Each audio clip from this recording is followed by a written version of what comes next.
Chapitre 36. Jusqu'au bout du monde. 1er décembre 2010, 30 juin 2011. Début décembre, les gros travaux commencèrent pour transformer le manoir Lestrange en musée. Le patron de l'entreprise choisi était un lointain cousin de Molly. Mais il était difficile de trouver dans le monde sorcier des personnes non reliées d'une manière ou d'une autre, mis à part chez les sorciers de première génération. Ginny revenait le soir, couverte de plâtre, ses plans annotés à la main. Non mais vraiment, il y en a qui ont eu leur aspic dans une pochette surprise, pestait-elle régulièrement. Ils ont commencé à monter le mur de la salle de la magie indienne complètement de travers. Ils m'ont entendu, je peux te le dire. Harry n'en doutait pas. Confrontée à l'incompétence, Ginny avait tendance à ne pas prendre de gants pour exprimer son indignation. Et elle n'était pas sans rappeler Molly dans ses meilleures harangues. Mais au moins, le projet avançait sans prendre de retard et de manière conforme. Puis ce fut l'époque des fêtes de fin d'année, ramenant Teddy pour les vacances. Si Andromeda se mit en congé, Ginny continuait ses visites au chantier, envoyait des lettres à l'étranger, vérifiait son budget. Certains donateurs s'étaient finalement désistés ou avaient réduit la somme promise, ce qui l'obligeait à revoir certaines des dépenses à la baisse. Ce n'est qu'en début d'après-midi, le 24 décembre, qu'elle se rendit compte qu'elle n'avait pas commencé à acheter ses cadeaux de Noël. Elle partit en trombe, confiant les enfants à Hermione qui avait pris sa journée, et planifié ses courses tout au long du mois écoulé. Elle appela Harry sur son miroir vers 6 heures du soir, visiblement épuisée. Dans la glace, on la voyait dans un lieu plein à craquer de personnes gesticulantes. « Je suis sur le chemin de traverse, annonça-t-elle. Qu'est-ce que tu veux pour Noël ? Ce n'est pas supposé être une surprise ? Lui opposa Harry. Écoute, chérie, ça fait 4 heures que je cours partout, j'ai la tête qui va exploser. Alors aide-moi, je t'en prie. Une nouvelle tasse pour le bureau, suggéra Pritchard, qui n'avait rien manqué de l'échange. La tienne est fêlée depuis 1 mois. Harry baissa les yeux vers le mug encore à moitié plein, qui était sur son bureau et constata que c'était vrai. L'utilisant machinalement, il ne l'avait pas remarqué. D'accord, nota Ginny, quand il lui transmit l'information. Transmets mes amitiés à Stanislas et à Kendra. Malgré son emploi du temps chargé, Ginny avait invité l'adjoint de son mari et son épouse à dîner durant l'année passée, et l'invitation avait ensuite été rendue. Harry referma son miroir. Je ne sais pas si c'est une bonne idée que tu lui as donnée, Stan. Elle est capable de prendre la première tasse venue. Merlin sait avec quoi je vais me retrouver. En ce moment, la mode est aux vieillards barbus habillés de rouge qui font sonner leurs cloches quand le thé est bien infusé, leur enseigna aimablement son adjoint. Harry ouvrit des yeux horrifiés pendant que Stanislas éclatait de rire.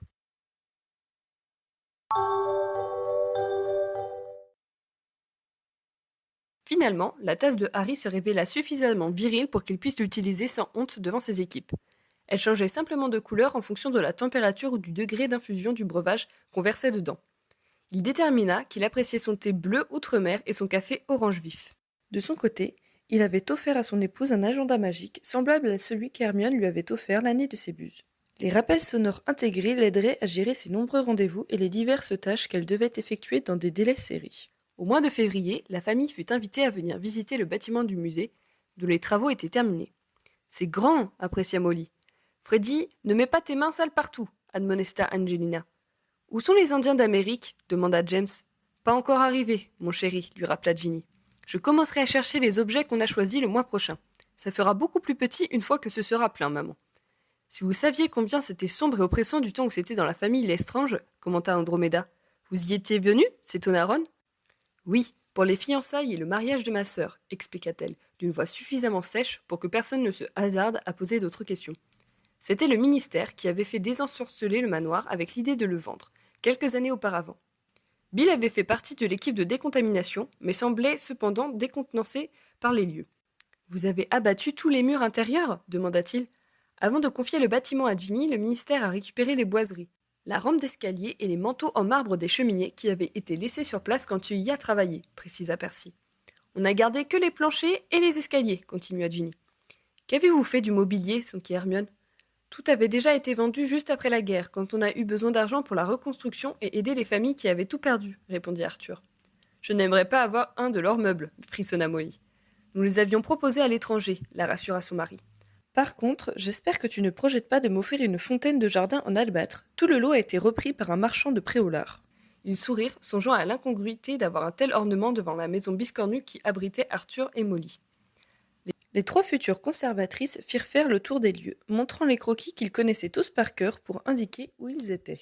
« Quand les pièces seront-elles en place ?» demanda Bill. « Je vais avoir besoin de temps pour gérer des objets magiques aussi puissants et placés aussi proches les uns des autres. » Pour les tractations, c'est Percy qui tient mon agenda, riposta Ginny d'une voix sèche. Le département de Percy était en effet chargé de négocier auprès des divers pays possédant les pièces désirées par Ginny. Pour la plupart, des accords de principe avaient été donnés et il ne restait plus que des détails à régler. Ces derniers points, cependant, empêchaient que Ginny puisse prendre possession des biens convoités, et elle craignait que ces retards, s'accumulant, ne compromettent la date d'ouverture prévue. « Pourra-t-on visiter les jardins » demanda George en admirant le fouillis végétal qui était visible d'une grande baie vitrée. « Peut-être pas la première année, regretta Ginny. On l'a laissé en l'état par manque de moyens. Vous allez embaucher du personnel, je suppose, s'enquit Hermione. Oui, nous allons nous y mettre dès le mois prochain, répondit Fleur. À quel poste ? Il nous faut des gardiens, commença Andromeda. 1 ou 2 personnes pour s'occuper de la billetterie, une autre pour les petits travaux d'entretien, une équipe de ménage. J'ai la liste complète à la maison si cela t'intéresse. Seriez-vous prête à prendre des elfes et des loups-garous ? Évidemment, répondit Ginny, comprenant où Hermione voulait en venir. Nous nous adresserons à tes associations, c'est une bonne idée. Ces dernières années, l'emploi des protégés d'Hermione s'était beaucoup amélioré. Les elfes, pour commencer, étaient de plus en plus souvent employés à des métiers autrefois réservés aux humains. Ron avait beaucoup fait pour les recommander dans les magasins. Ils excellaient en calcul mental et en voir aux caisses était de plus en plus courant. Les elfes arrivaient également à se caser comme magasiniers. Les sorciers facétieux, comme nombre de leurs collègues, en avaient embauché un durant le mois de décembre pour faire face à l'afflux de clients. Hermione avait tenté de leur trouver des places dans les exploitations agricoles ou sur les chantiers, mais les petites créatures s'étaient révélées peu résistantes aux températures hivernales et aux intempéries. Elle avait vite renoncé à les encourager à travailler à l'extérieur, après avoir vu des elfes tremblants de fièvre se traîner au travail pour ne pas mécontenter leur patron. Les loups-garous, au contraire, appréciaient les tâches au grand air et se montraient d'une résistance peu commune, sans doute endurcie parce que leur organisme endure tous les mois. Grâce à l'association fondée par Hermione et reprise par l'un d'entre eux, la nouvelle potion Tulou avait été adoptée par de plus en plus de lycanthropes. Des articles moins passionnés qu'au début étaient parus dans les journaux. Des loups-garous y exposaient leur soulagement de ne plus être une source de danger pour les autres. 1 an auparavant, Altermag avait publié un reportage où témoignait un couple de sorciers dont l'épouse avait été mordue 10 ans auparavant, quelques mois après son mariage. Même si le divorce aurait pu être accordé sans problème au mari, il était resté à ses côtés, l'aidant à se barricader les nuits de pleine lune, la soignant les jours suivants. Quand leurs finances le leur permettaient, les premières années, il n'était qu'apprenti et elle avait perdu son travail, il achetait de la potion Tulou, ce qui lui évitait de se blesser elle-même dans la cave où elle était tenue enfermée. L'arrivée de la nouvelle potion dans les apothicaireries 4 ans auparavant avait changé leur vie. Ils s'en procuraient tous les mois, leurs moyens d'existence s'étant améliorés. Au début, elle avait simplement savouré la joie de ne plus se transformer en bête. Les mois passant, son époux l'avait convaincue de rester dans la chambre conjugale ces nuits-là. Par précaution, ils scellaient hermétiquement leur maison, mais aucun incident n'était jamais arrivé. Ils avaient même décidé d'exaucer un rêve auquel ils avaient cru devoir définitivement renoncer. Fonder une famille. En effet, durant les années écoulées, la transformation mensuelle avait empêché toute grossesse d'être menée à son terme. La photo pour laquelle ils avaient accepté de poser les montrait souriants, leur bébé blotti contre eux. Si le regard sur les loups-garous commençait à changer, il restait encore difficile pour eux de trouver du travail, et les 3 entrepreneuses mirent un point d'honneur à leur proposer les places à pourvoir.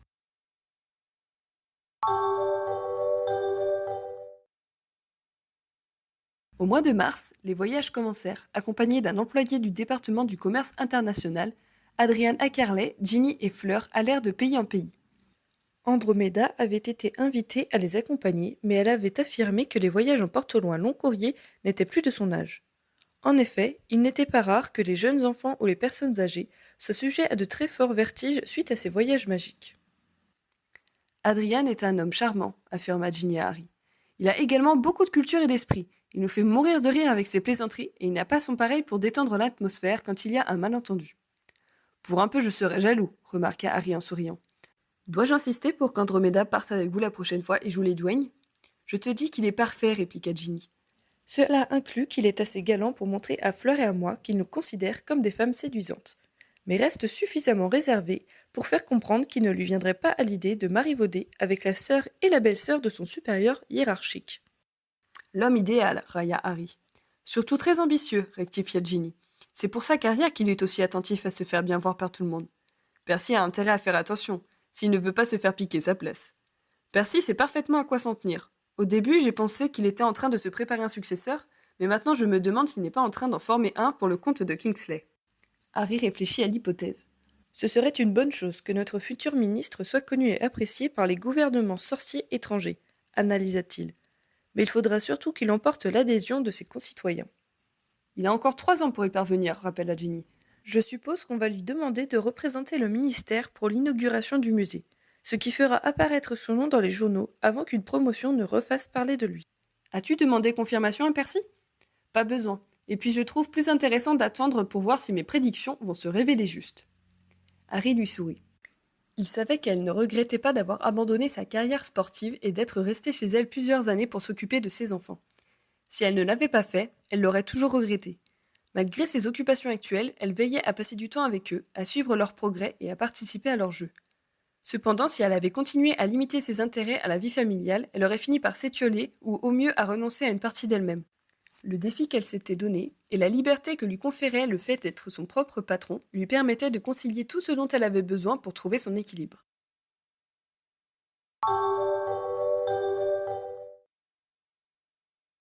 Les mois d'avril et mai se révélèrent intenses pour tous ceux qui étaient associés au musée. Ginny et Fleur ramenaient élément après élément et Andromeda veillait à ce qu'ils soient installés à l'endroit prévu. Bill enchantait les objets pour les rendre à la fois inoffensifs pour les visiteurs et inamovibles pour éviter le vol. Christopher Perks, le marionnettiste magique, avait envoyé ses associés pour les mises en scène principales, puis vint procéder lui-même aux derniers ajustements. Peu à peu, les tableaux qui serviraient de conférenciers prenaient place sur les murs. « C'est une catastrophe », raconta un soir Ginny à Harry. « On a mal évalué l'intensité sonore nécessaire pour qu'un groupe puisse entendre clairement ce que disent les tableaux. On a monté le son, mais maintenant ils ne sont pas assez loin les uns des autres. Quand ils sont 3 à parler en même temps dans la même pièce, c'est une véritable cacophonie. » Ne peut-on pas utiliser des bulles de silence pour isoler leurs paroles ? Demanda Harry. C'est la solution, évidemment. Monsieur Perks nous a recommandé des acteurs de théâtre qui sont virtuoses en magie sonore, mais cela représente pas mal de travail. Et même sans avoir reçu leur devis, je sais que cela va induire un coût supplémentaire non négligeable.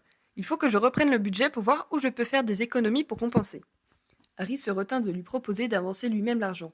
Il avait déjà fait une proposition en ce sens, mais son épouse avait refusé de manière tellement brutale qu'il avait compris qu'en intervenant, il lui retirerait une grande partie de la fierté qu'elle éprouvait à avoir mené cette opération de bout en bout, en s'appuyant sur ses seules compétences.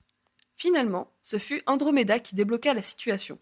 Elle eut l'idée d'inviter Osself, le directeur de Gringotts, à venir voir la partie réservée à la magie non humaine qui venait d'être mise en place. Bill assista à la visite pour lui faire bénéficier de son expérience. Le soir même, ils vinrent rendre compte au Square Grimroad où travaillaient Ginny et Fleur. Harry, qui venait de rentrer, assista au récit. « Je peux vous dire qu'il a été surpris, rapporta Bill. Sans doute s'attendait-il à ce qu'on insiste sur les guerres qui ont marqué nos relations durant tout le siècle dernier. Il n'a rien dit au début, mais à sa manière de regarder les automates qui les représentaient et écouter les tableaux conférenciers, il était clair qu'il n'en croyait pas ses yeux et ses oreilles. » Très influencés par Hermione, les 3 femmes avaient montré avec complaisance le génie dont les créatures faisaient preuve dans l'orfèvrerie en soulignant l'enrichissement culturel que cela avait apporté au monde sorcier. On l'a laissé tout voir sans intervenir, continua Andromeda. Je m'apprêtais à amener la discussion sur les prêts et à solliciter un taux préférentiel quand il a fait remarquer que les œuvres que nous avions mises entre les mains des artisans gobelins ne rendaient pas justice à ce qu'ils étaient capables de fabriquer. Heureusement que Bill était là, car j'avoue que je n'aurais pas su tirer parti de cette remarque. Je me suis empressé de faire remarquer qu'il ne tenait qu'à lui d'y remédier, expliqua Bill d'une voix qui indiquait à quel point il était satisfait de lui-même. J'ai précisé que s'il nous prêtait des pièces gobelines, on noterait son nom à côté de celui des autres donateurs, ce qui ferait très bon effet. J'ai bien insisté sur le fait que les objets resteraient les siens et qu'il pourrait les récupérer à tout moment. Vous n'ignorez pas combien la propriété des armes et bijoux gobelins est un point délicat. Il a accepté, s'enquit Ginny avec avidité. Il a promis verbalement de nous apporter 5 pièces à mettre à la place des nôtres, confirma Andromeda. S'il tient parole, ce sera merveilleux, s'exclama Ginny. Ce que vous aviez prévu était déjà pas mal, fit remarquer Harry. Il n'y a pas que ça, mon chéri, lui expliqua sa femme. Nous avons dû acheter ces objets et cela a représenté une certaine somme. Si Osself nous en prête d'autres, nous pourrons les revendre et cela résoudra notre problème budgétaire. Cela mérite une danse de la victoire, plaisanta Harry faisant allusion à la chorégraphie que toute la famille connaissait maintenant par cœur, car elle était toujours très prisée par les enfants.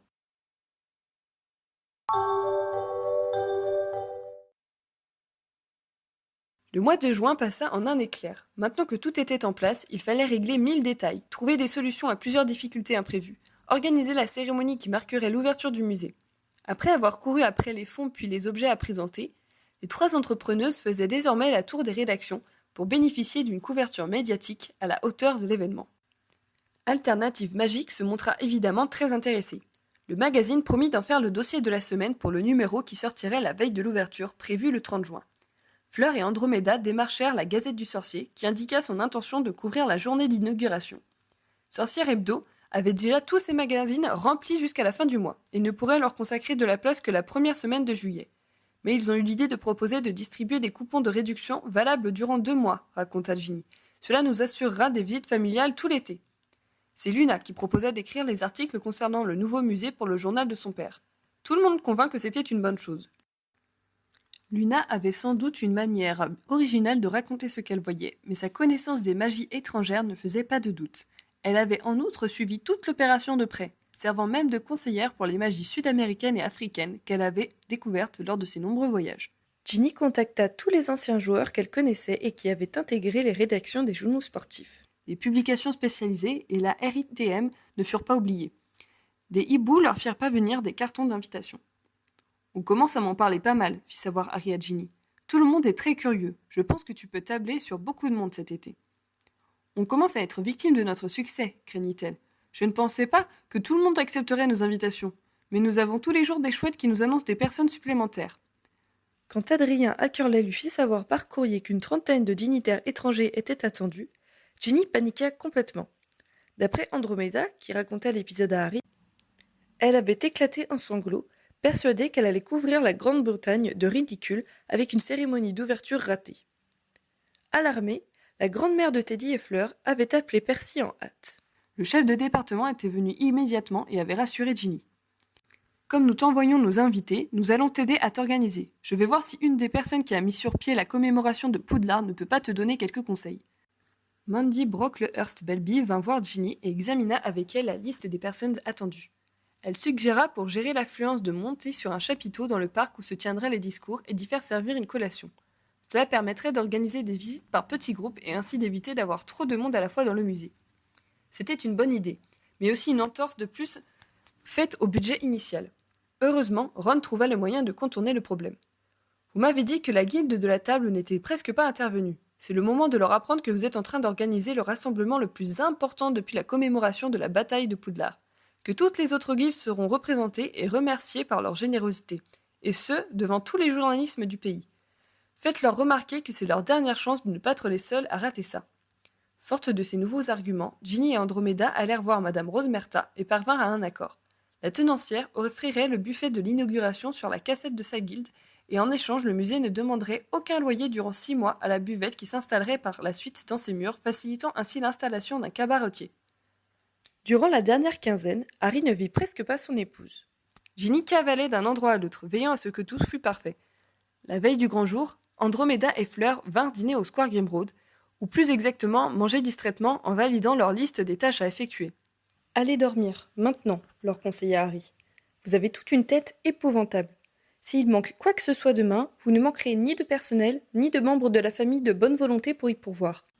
Alors inutile de vous torturer avec ce qu'il reste à faire ou vérifier. »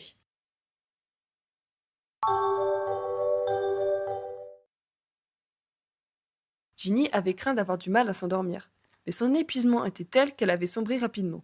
Elle se réveilla le lendemain matin en indiquant « J'ai rêvé que le musée prenait feu et qu'il ne nous restait plus que des cendres à examiner, mais le repas était très réussi et tout le monde me félicitait pour les rognons de maman. » « Luna dirait que c'est un bon présage, » affirma Harry. « Ça t'ennuie si je mets mes chaussures marron au lieu des noires que tu m'as préparées ?» Il avait en effet pris sa journée pour assister à la consécration de son épouse, comme tout le reste de la famille. Il avait en outre promis à Kingsley de faire un peu la conversation aux membres des délégations étrangères, car malgré les années passées depuis ses hauts faits, son nom restait encore connu à l'étranger. Ginny embrassa le petit qui se levait et partit. Harry supervisa le petit déjeuner des enfants et emmena les garçons à l'école avant de déposer Lily chez Ron et Hermione. La nounou, secondée d'un elfe embauché pour l'occasion, veillerait sur les plus jeunes membres de la famille Weasley. Après avoir surveillé la mise en place du buffet, observé avec inquiétude les nuages qui menaçaient de s'inviter à la fête, fait un dernier tour dans le bâtiment, passé en revue le personnel revêtu de son uniforme rutilant, les 3 femmes se précipitèrent dans leur bureau pour revêtir leurs robes de cérémonie. Fleur était en train de consolider magiquement le chignon de Ginny quand la délégation péruvienne arriva, en même temps que le maître de la guilde des imprimeurs. Harry ne garda qu'un souvenir flou des heures qui suivirent. Ils firent beaucoup de sourires, serra des mains, affirma un nombre incalculable de fois qu'il était fier de son épouse et combien son projet était intéressant. Il vit défiler toutes les guildes, les membres du ministère, les ministres étrangers. Il évita soigneusement les gobelins qui, il le savait, ne lui avaient toujours pas pardonné au bout de 13 ans d'avoir violé leur sanctuaire. Il ne voulait pas gâcher leur plaisir, d'autant qu'ils avaient tenu parole et fait parvenir à Andromeda des pièces de toute beauté que Bill avait pris un soin particulier à garantir contre le vol. Quelques mois auparavant, Hermione avait convaincu les elfes qui présidaient les Amis de Dobby de nommer des représentants et de demander au ministère de les reconnaître comme des interlocuteurs valables. Ils avaient été invités, tout comme les gobelins, puisque leur forme de magie avait été mise à l'honneur dans le nouveau musée. Hermione se fit un plaisir de les présenter aux invités étrangers, donnant ainsi l'image d'une société sorcière traitant ses créatures magiques avec respect et équité. C'était loin d'être la réalité, mais le faire croire pouvait amener les mentalités à changer. De l'après-midi, Harry ne mit pas les pieds dans le bâtiment, mais vit les invités les uns après les autres y être conviés et en sortir ravis de leur visite. Tous affirmèrent avoir beaucoup appris et certains reconnurent qu'ils ignoraient que la magie était aussi riche et multiforme. Si la guilde de la table ne s'était intéressée que tardivement à l'affaire, elle se montra très efficace le jour où on eut besoin d'elle. Quand on se rendit compte à 18 heures que certains attendaient encore qu'on vienne les chercher pour la visite et que les autres ne semblaient pas vouloir quitter les lieux, Madame Rosmerta fit le nécessaire. Elle fit approvisionner le buffet pour un dîner froid et fit apporter des boules de lumière magiques pour illuminer la portion de jardin où se pressaient les invités. À la voir et à l'entendre, elle avait soutenu l'idée depuis le début et octroyé son aide sans compter. Harry se félicita que Ginny soit trop occupée pour l'entendre ou pour s'inquiéter de savoir si le surplus de nourriture serait offert ou facturé. Il était près de minuit quand le dernier invité prit congé. Morts de fatigue, les Potter regagnèrent leur maison. N'ayant rien avalé depuis le matin, Ginny s'effondra sur une des chaises de la cuisine pendant que Harry réchauffait d'un sort le dîner préparé par les elfes, conservé dans une glacière magique. Ils mangèrent en silence, se félicitant de ne pas avoir à se préoccuper de leurs enfants. Arthur et Molly étaient partis en fin d'après-midi pour récupérer toute la marmaille et ramener tous leurs petits-enfants chez eux. « C'était une réussite, » affirma Harry. « Je ne me suis rendu compte de rien, » dit-elle d'une voix rauque. « J'ai passé mon temps à faire des visites tout en prenant garde de ne pas aller plus vite que le groupe d'Andromeda, tout en évitant de me faire rattraper par celui de Fleur. Je sais. » Bill et Angelina se sont occupés de mettre en place le roulement des visites. Ackerley et Kingsley ont recueilli les impressions des étrangers. La famille a veillé à ce que tout le monde ait une assiette pleine et reste dans la zone prévue. Les guildes ont tenté de faire croire que sans elles, rien n'aurait pu être fait. Les elfes et les gobelins ont tenu leur première conférence de presse. On a tous passé une journée intéressante. J'aurais au moins apporté ça au monde sorcier, sourit Ginny. Tout à fait, tu peux être fière de toi. Sans toi, je n'aurais pas pu, précisa-t-elle.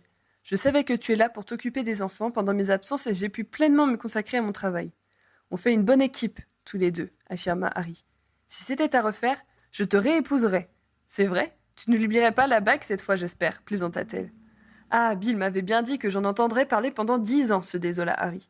Que faut-il faire pour te faire oublier ce manquement inexcusable? Dois-je t'offrir une rivière de diamants? Aller chasser la manticore pour t'en faire un manteau? Une bonne soirée au restaurant, rien que toi et moi, proposa Ginny. J'ai l'impression que cela fait des mois qu'on ne fait que de se croiser. Mais pas tout de suite, ajouta-t-elle vilement, car je dois assurer l'ouverture du musée au public. En août, je serai en congé et on pourra laisser les enfants avec leurs cousins au terrier, réfléchit Harry. On pourra même passer quelques jours en amoureux, ça te dit? Et si on allait à l'étranger, s'exclama Ginny. Cette année, j'ai découvert plein d'endroits que j'ai eu envie de partager avec toi. Comme tu veux, je te suivrai jusqu'au bout du monde, mon amour. Fin de la partie 3.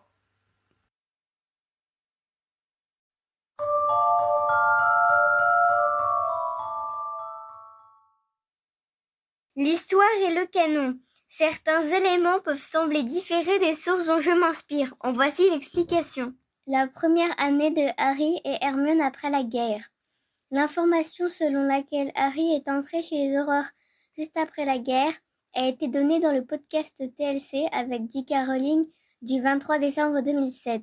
Harry et Ron n'y sont pas retournés à Poudlard, mais Hermione si.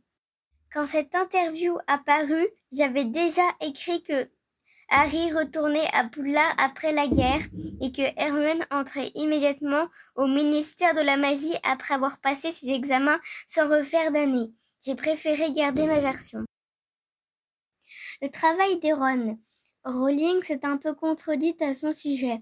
Chat, 30 juillet 2007. Ron a rejoint George et Weasley farce pour sorciers facétieux où ils ont gagné beaucoup d'argent. Podcast TLC, 23 décembre 2007. Ron, qui n'était pas très bon à l'école, aurait pu vouloir y retourner juste pour faire le mariole pendant 1 an, faire une pause. Mais il va au département des horreurs, on a besoin de lui. Elle a plus tard redonné une cohérence à cette apparente contradiction.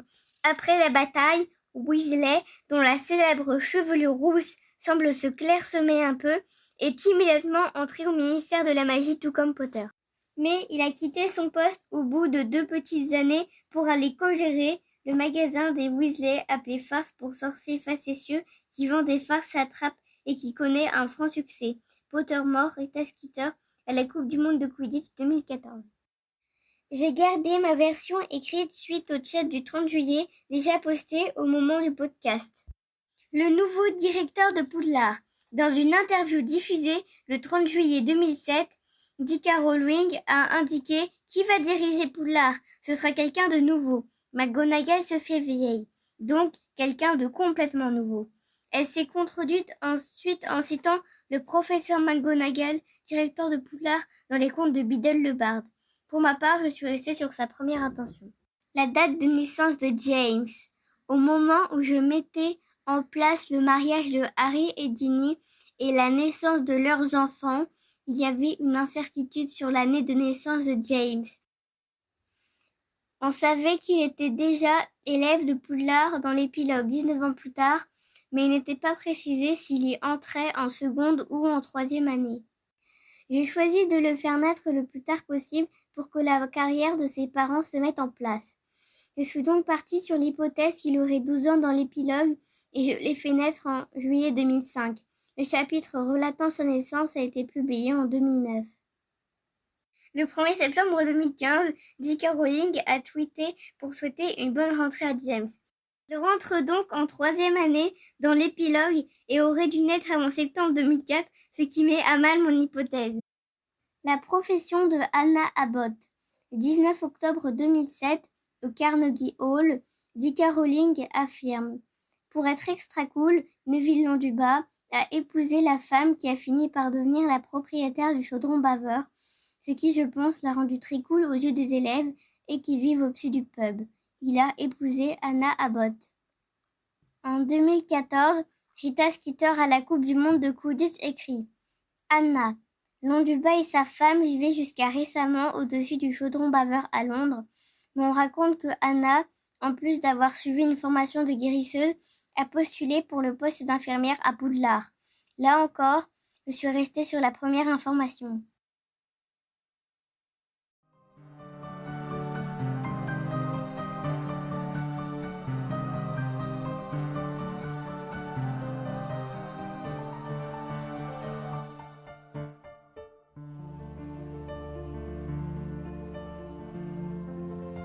Remerciements. Je dois énormément aux relecteurs qui sont intervenus sur cette série au long de sa publication ou qui se sont dévoués pour la présente édition. Ils ont efficacement participé à l'élaboration du texte. Pour la publication sous forme de livre, j'ai été conseillé et accompagné par Morgwen et Artemisia. Watou a proposé ses illustrations pour les couvertures. Grand merci également à mes nombreux lecteurs en ligne qui ont rendu cette aventure riche en échanges et en rencontres. Leurs présences ont donné un sens à ce long moment d'écriture et leur présence a été salutaire. Certaines de leurs idées ont pu être exploitées dans cette histoire. Je leur suis particulièrement reconnaissante pour leur patience. Ceux qui ont découvert cette histoire dès le début ont dû attendre 10 ans pour en lire l'épilogue. Les retrouver après des mois d'interruption a toujours été un immense plaisir pour moi.